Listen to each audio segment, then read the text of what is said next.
1001-এর আগের পৃথিবী কেমন ছিল? যখন না কোনো ক্যালেন্ডার ছিল আর না কোনো ঘড়ি, তখন মানুষ সময়কে কিভাবে পরিমাপ করত? তারা কিভাবে জানত যে কখন কোন ফসল রোপণ করতে হবে আর কখন কোন ফসল কাটতে হবে? মানুষের ইতিহাসে এমনও একটা সময় ছিল যখন এই পৃথিবীতে কোনো তারিখ ছিল না, না বছর ছিল, না মাস। তবুও কিছু লোক জানত যে কোন দিনটি শুভ আর কোন দিনটি সবচেয়ে ভয়াবহ। এবং আপনারা কি কখনো ভেবেছেন যে ক্যালেন্ডারে এক বছর 365 দিনেরই বা কেন হয়, আর বছরে 12 মাসই বা কেন থাকে? এই প্রশ্নের উত্তর এত সহজ নয়, কারণ এই প্রশ্নের উত্তর বিজ্ঞান এবং প্রাচীন সভ্যতার শিকড়ে লুকিয়ে আছে। এই ভিডিওতে আমরা সময়ের পিছনে ফিরে যাব, অনেক পিছনে, যেখানে না কোনো ক্যালেন্ডার ছিল, না কোনো তারিখ, যেখানে সময়কে দেখা যেত না, বরং অনুভব করা যেত। কারণ এটি শুধু সময়ের গল্প নয়, এটি মানুষের চিন্তা, তার কল্পনা এবং তার অস্তিত্বের গল্প। এবং একটি সতর্কতা, এই ভিডিওতে আপনারা যা কিছু জানতে চলেছেন তা হয়তো আপনাদের আজকের সময় সম্পর্কে ধারণাকে পুরোপুরি বদলে দেবে। নমস্কার বন্ধুরা, আমি শ্যাম তমর এই ভিডিওতে আপনাদের স্বাগত জানাচ্ছি। এমন একটি প্রশ্ন যার সম্পূর্ণ উত্তর ইতিহাসবিদ থেকে শুরু করে বিজ্ঞানীদের কারো কাছেই নেই। প্রশ্ন এটা নয় যে মানুষ কবে ঘড়ি তৈরি করেছিল, প্রশ্ন হলো যখন ঘড়ি ছিল না তখন সময় কিভাবে চলত। কল্পনা করুন আপনাদের চোখ এমন একটি পৃথিবীতে খোলে যেখানে কোনো তারিখ নেই, কোনো সোমবার নেই, কোনো নতুন বছর নেই, এবং না কোনো ঘড়ি বা ক্যালেন্ডার। আপনারা জানেন না আজ কোন দিন বা এমনকি বছর কোনটি। তাহলে সেই পৃথিবী আপনাদের কাছে কেমন হবে? আপনারা নিজেদের যাত্রা বা কোনো মিটিং কিভাবে পরিকল্পনা করবেন? আপনারা নিজেদের জন্মদিন কবে উদযাপন করবেন? আপনারা নতুন বছরের উৎসব কবে উদযাপন করবেন? আপনারা কিভাবে নির্ধারণ করবেন যে কখন আপনাদের কোন উৎসব পালন করতে হবে? কিন্তু যখন আপনারা আপনাদের আশেপাশের লোকদের দেখেন, তখন আপনারা দেখেন যে তবুও মানুষ বেঁচে আছে, জমিতে বপন করছে, ভবিষ্যতের ভবিষ্যৎবাণী করছে, যুদ্ধের তারিখ ঠিক করছে। এখন প্রশ্ন ওঠে যে যখন 1 জানুয়ারি 1001ও আসেনি, তখন মানুষ সময়কে কিভাবে বুঝত? তাদের কাছে কোনো ডিজিটাল ঘড়ি ছিল না, কিন্তু তারা তবুও জেনে যেত যে কখন কোন উৎসব পালন করতে হবে। কিভাবে? তারা কি নক্ষত্রদের সাথে কথা বলেছিল, বা অন্য কোনো রহস্যময় উপায় ছিল যার দ্বারা তারা সময়কে ধরতে পারত? কিছু লোকের বিশ্বাস যে আমাদের পূর্বপুরুষদের কাছে কোনো লুকানো জ্ঞান ছিল যা সময়ের সাথে হারিয়ে গেছে। আমরা কি সেই জ্ঞানকে আবার খুঁজে পেতে পারবো? আপনারা কি কখনো অনুভব করেছেন যে ঘড়ির টিকটিক আসলে আপনাদের আত্মার ওপর একটি বন্ধন? আমরা ভাবি যে সময়কে আমরা পরিমাপ করি, কিন্তু সত্য কি এটা নয় যে সময় আমাদের পরিমাপ করে?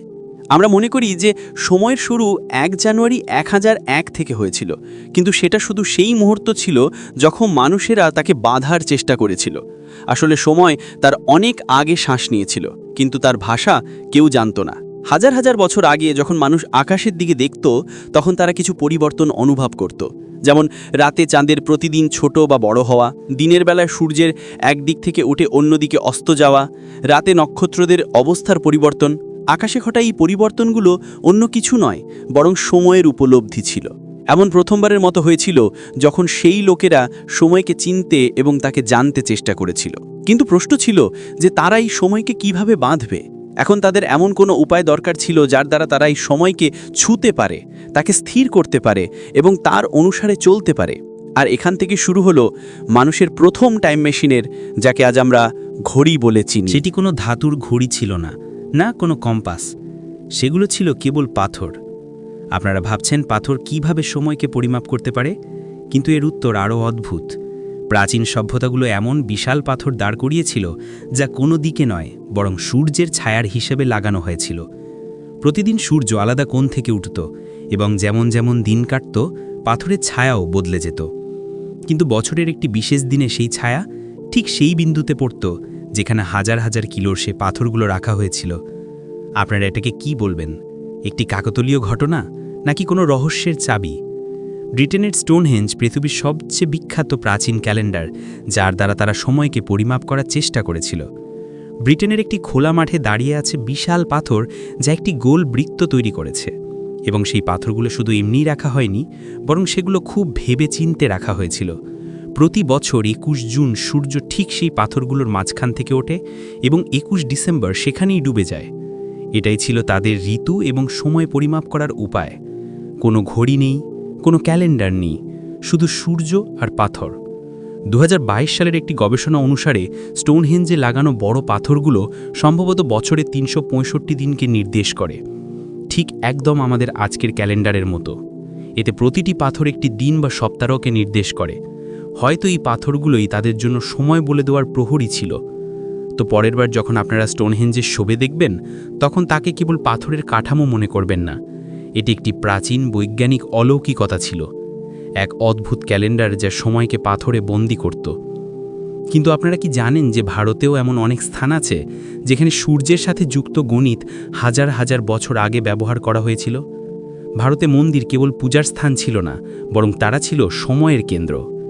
আপনাদের কি মনে হয় যে কোণার্কের সূর্য মন্দির শুধু পূজার জন্য তৈরি হয়েছিল, নাকি সেটা একটা প্রাচীন টাইম মেশিন ছিল যা সময় এবং বছর দুটোই গুনতে পারত? সমুদ্রের ঢেউ থেকে কয়েক কিলোমিটার দূরে ওড়িশায় একটি মন্দির আছে যাকে মানুষ সূর্য দেবতার রথ বলে। কোণার্কের সূর্য মন্দির এমনভাবে তৈরি করা হয়েছে যে বছরের দুটি বিশেষ দিনে সূর্যের রশ্মি তার গর্ভগৃহে ঠিক সেইভাবে প্রবেশ করে যেমন কোনো বৈজ্ঞানিক পরীক্ষাগারে আলোকে নিয়ন্ত্রিত করা হয়। সূর্য দেবতার রথে 12টি চাকা, 7টি ঘোড়া এবং একটি রহস্য যা যুগ যুগ ধরে লুকিয়ে আছে। প্রতিটি চাকায় বছরের 12টি মাসকে নির্দেশ করে এবং প্রতিটি চাকায় 8টি আড়া আছে যা একটি দিনের 8টি প্রহরকে বোঝায়। আপনাদের জানিয়ে রাখি যে ঠিক যেভাবে আমরা আজ সময়কে ঘন্টায় পরিমাপ করি, ঠিক সেইভাবে প্রাচীন ভারতে আমাদের পূর্বপুরুষরা সময়কে প্রহরে পরিমাপ করত।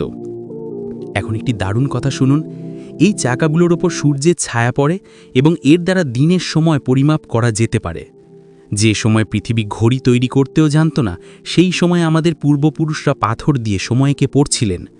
এটা কোনো শিল্পকলা ছিল না, বরং এটি বিজ্ঞান ছিল, এবং তাও আমাদেরই দেশের মাটিতে।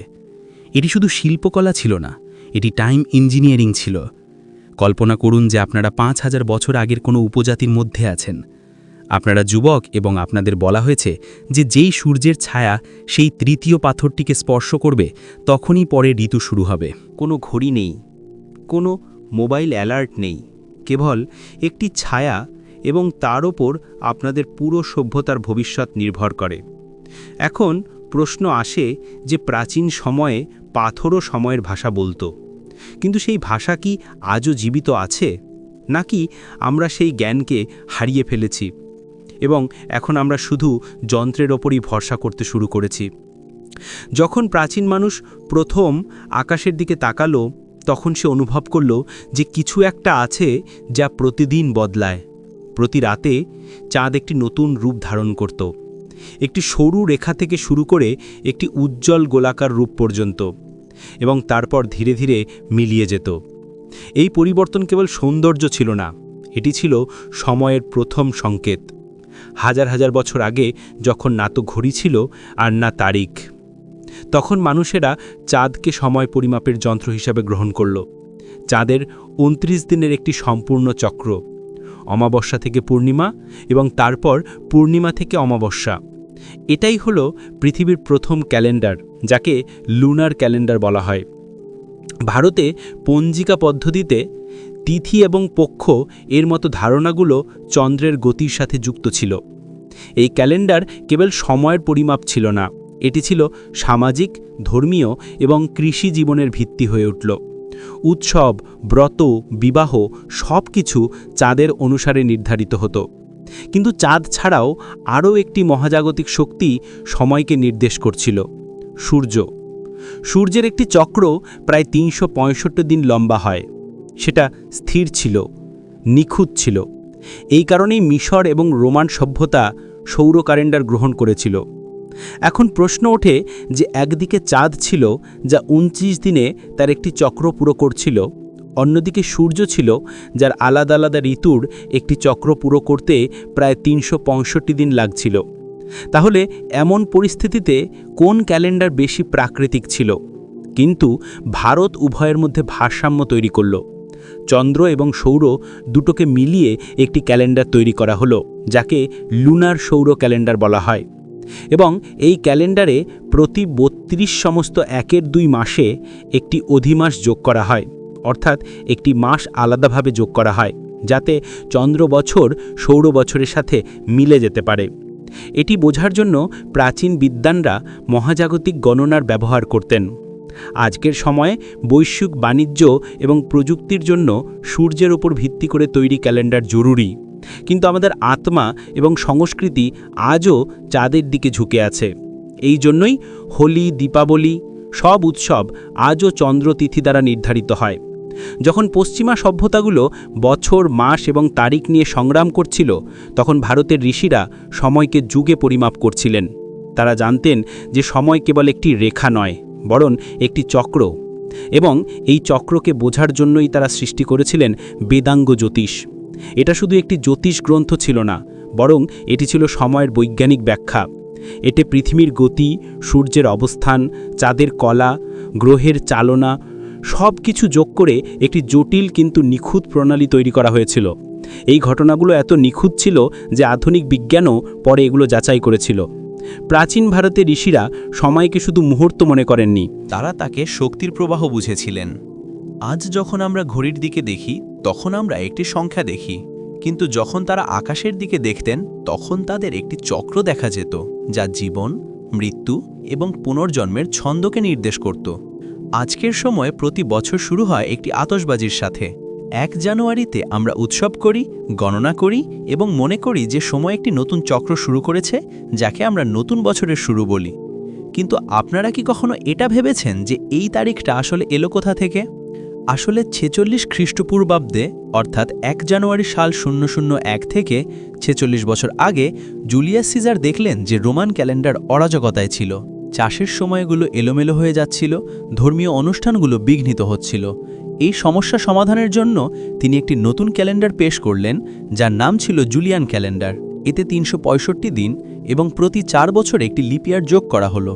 কিন্তু এখানেও একটি প্রশ্ন বাকি রয়ে গেল। অবশেষে এই ক্যালেন্ডারের গল্প শুরু হলো কোথা থেকে? মজার বিষয় হলো যে সাল 00 মতো কোনো বছর কখনোই ছিল না। সরাসরি 1 খ্রিস্টাব্দ অর্থাৎ 1 জানুয়ারি সাল 001কে জুলিয়ান ক্যালেন্ডারের শুরু বলে মানা হয়েছিল, যাকে ঈসা মাসিহের জন্ম বছর বলা হয়েছিল। এবং এই ক্যালেন্ডারে জানুয়ারি মাসকে বছরের প্রথম মাস মানা হয়েছিল। কিন্তু ঐতিহাসিক রেকর্ডগুলো বলে যে ঈসার জন্ম হয়তো এই ক্যালেন্ডার চালু হওয়ার 4 থেকে 6 বছর আগে হয়েছিল। তাহলে কি এটা শুধু একটি ধর্মীয় ধারণা ছিল, যাকে পুরো পৃথিবীর ক্যালেন্ডার বানিয়ে দেওয়া হলো? শত শত বছর ধরে এই জুলিয়ান ক্যালেন্ডার চলতে থাকলো, কিন্তু 1500 বছরে তাতে 10 দিনের পার্থক্য এসেছিল, এবং এখন এই ক্যালেন্ডারে সংশোধন করার প্রয়োজন ছিল। পোপ গ্রেগরি অষ্টম এটাকে ঠিক করার জন্য গ্রেগরিয়ান ক্যালেন্ডার প্রয়োগ করলেন, যাতে অক্টোবর 1582 সালে তিনি ইতিহাস থেকে সরাসরি 10 দিন সরিয়ে দিলেন, এবং 4 অক্টোবরের পর সরাসরি 15 অক্টোবর এলো, এবং তখন থেকে আজ পর্যন্ত আমরা এই ক্যালেন্ডার ব্যবহার করছি। চলুন এখন জানি যে বছরে 12 মাস এবং 1 মাস 30 দিনেরই বা কেন হয়, এবং জুলিয়ান ক্যালেন্ডারে প্রতি 4 বছরে একটি লিপ ইয়ার কেন যোগ করা হয়, যাতে ফেব্রুয়ারি মাস 29 দিনের হয়। তো যেমনটি আমরা এইমাত্র জানলাম যে প্রাচীন সময় আমাদের পূর্বপুরুষরা চন্দ্র এবং সূর্যের গতিবিধিকে বুঝেই ক্যালেন্ডার তৈরি করেছিলেন, তাই এই প্রশ্নের উত্তরও চন্দ্র, সূর্য এবং পৃথিবীর গতিবিধিই দিতে পারে। তো এই প্রশ্নের উত্তর জানার জন্য পৃথিবী থেকে উপরে উঠি এবং মহাকাশের দিকে চলি। যেই মহাকাশ থেকে আমরা পৃথিবীকে দেখি, তখন আমরা দেখব যে পৃথিবী তার অক্ষের উপর ঘুরছে, এবং প্রতি 24 ঘন্টায় পৃথিবী তার অক্ষের উপর একবার ঘুরে যায়, যাকে আমরা একদিন বলি। কিন্তু একই সাথে পৃথিবীর চাঁদও পৃথিবীর পরিক্রমা করছে। তো এমন পরিস্থিতিতে যখন পর্যন্ত চাঁদ পৃথিবীর একটি চক্র পুরো করে, ততক্ষণে পৃথিবী তার অক্ষের উপর 29.5 বার ঘুরে যায়, অর্থাৎ 29.5 দিনে চাঁদ পৃথিবীর একটি পরিক্রমা পূরণ করে। একেই 1 মাস বলা হয়, যা 30 দিনের হয়। ঠিক যেভাবে চাঁদ পৃথিবীর চারপাশে ঘুরছে, ঠিক সেভাবে আমাদের পৃথিবীও সূর্যের পরিক্রমা করে, এবং যতক্ষণ পর্যন্ত আমাদের পৃথিবী সূর্যের একটি পরিক্রমা পূরণ করে, ততক্ষণে পৃথিবী তার অক্ষের ওপর 365 বার ঘুরে যায়, এবং চাঁদ ততক্ষণে পৃথিবীর 12টি পরিক্রমা পূরণ করে নেয়। এই কারণেই 1 বছর 365 দিনের হয় এবং বছরে 12 মাস থাকে। কিন্তু একটি মজার ব্যাপার হলো যে পৃথিবী সূর্যের একটি পরিক্রমা করার সময় 365 দিন থেকে 1/4 অংশ আরও বেশি ঘুরে যায়, এবং 4 বছরে পৃথিবী পুরো একটি দিন অতিরিক্ত ঘুরে নেয়। তো এই অতিরিক্ত দিনটিকে ক্যালেন্ডারে ব্যবস্থাপনা করার জন্য 4 বছরে একবার লিপ ইয়ার যোগ করা হয়েছিল, যাতে ফেব্রুয়ারি মাস 29 দিনের হয়। আপনাদের জানিয়ে রাখি যে হিন্দু ক্যালেন্ডার, যাকে পঞ্জিকা বলা হয়, তা চাঁদের গতির উপর ভিত্তি করে তৈরি, যা 29 দিনে তার একটি চক্র পূরণ করে এবং 1 বছরে 12টি চক্র পূরণ করে। সেই হিসেবে পঞ্জিকা ক্যালেন্ডারে 1 বছর 354 দিনের হয়, কিন্তু সূর্যের 1 বছর 365.25 দিনে পূরণ হয়। তো চন্দ্র ক্যালেন্ডারকে সৌর ক্যালেন্ডারের সাথে মেলাতে তাতে প্রতি 2.5 থেকে 3 বছরে একটি মাস বেশি যোগ করা হয়, যাকে অধিক মাসও বলা হয়, এবং এটিও একদম লিপ ইয়ারের মতোই, যেখানে একদিন নয় বরং পুরো একটি মাসই যোগ করা হয়। আজ আমরা আধুনিক প্রযুক্তির সাথে এই ঘটনাগুলো ভালোভাবে করতে পারি, কিন্তু ভেবে দেখুন যে আমাদের পূর্বপুরুষরা হাজার হাজার বছর আগে কোনো আধুনিক প্রযুক্তি ছাড়াই এই গণনাগুলো করেছিলেন। এর দ্বারা আপনারা আন্দাজ করতে পারেন যে আমাদের পূর্বপুরুষদের কাছে হাজার হাজার বছর আগেও জ্যোতির্বিজ্ঞানের কত গভীর জ্ঞান ছিল। সময় যা কখনো ঋষিদের জন্য মহাবিশ্বের স্পন্দন ছিল, তা এখন একটি কাগজে নথিভুক্ত একটি সংখ্যা হয়ে গেছে। আমরা তাকে এত বেঁধেছি যে আমরা ভুলে গেছি যে সময় বাইরের থেকে বেশি ভিতরের থেকে চলে। তো পরের বার যখন আপনারা ঘড়ি দেখবেন বা ক্যালেন্ডারে 1 জানুয়ারিকে নতুন বছর লিখবেন, তখন এক মুহূর্ত থামুন এবং ভাবুন যে আপনারা কি সত্যি সময়কে অনুভব করছেন, নাকি শুধু অন্য কারো তৈরি করা ব্যবস্থার অংশ হয়ে গেছেন। সময় কখনো শুরু হয়নি এবং হয়তো কখনো শেষও হবে না। তার আসল ভাষা আজও নক্ষত্রদের মধ্যে লুকিয়ে আছে, চাঁদের গতিতে, সূর্যের উত্তাপে এবং আপনাদের হৃৎস্পন্দনে। 1 জানুয়ারি 1001 কেবল একটি তারিখ ছিল, এবং এটা কোনো নতুন ক্যালেন্ডার ছিল না। ভাগতী পঞ্জিকা জুলিয়ান ক্যালেন্ডার চালু হওয়ার হাজার হাজার বছর আগেই তৈরি হয়ে গিয়েছিল, যা আজও ততটাই নিখুঁত যতটা হাজার হাজার বছর আগে নিখুঁত ছিল। সময়ের গল্প 1 জানুয়ারি 1001-এর আগেও চলছিল এবং আজও চলছে। শুধু প্রশ্ন এটা যে আপনারা কি তাকে শুনতে পাচ্ছেন, নাকি আপনারা সময়কে বাঁধতে বাঁধতে তার মধ্যেই হারিয়ে গেছেন, অথবা আপনারাও নিজেদের সময়ের অপেক্ষা করছেন। আপনাদের সময় আসবে। বন্ধুরা, যদি আপনাদের এই ভিডিওটি পছন্দ হয়ে থাকে তাহলে অবশ্যই এটিকে লাইক করুন, যাতে এমন আরও ভিডিও তৈরি করার জন্য আমি প্রেরণা পাই।